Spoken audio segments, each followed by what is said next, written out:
हाँ देखो बच्चों, मैं ये कह रहा था कि सवाल में कोण ए और कोण बी क्या है, न्यून कोण है।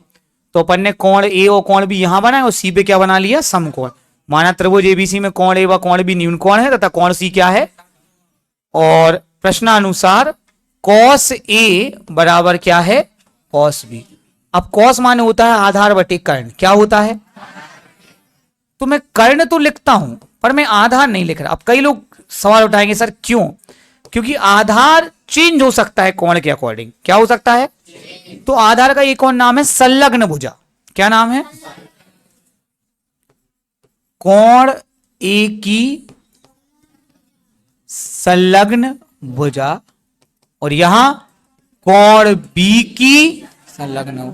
अब दो चित्र बनाओ, कितना परेशानी होनी पड़ेगी। सबसे पहले तो आप कर्ण का नाम बता दो, बाकी अपन सब देख लेंगे।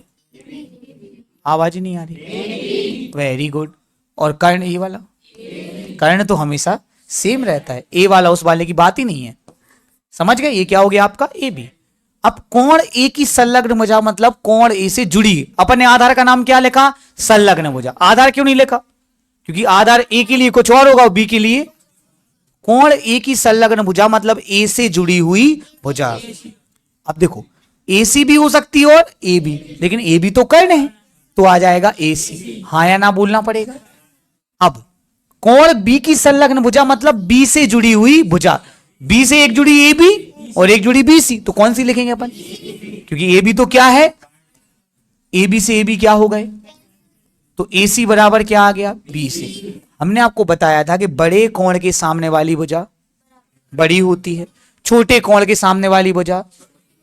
और अगली लाइन, बराबर भुजाओं के सामने वाले कोण, बराबर भुजाओं के सामने वाले कोण क्या होते हैं, बराबर होते हैं। क्या होते हैं, बराबर होते हैं।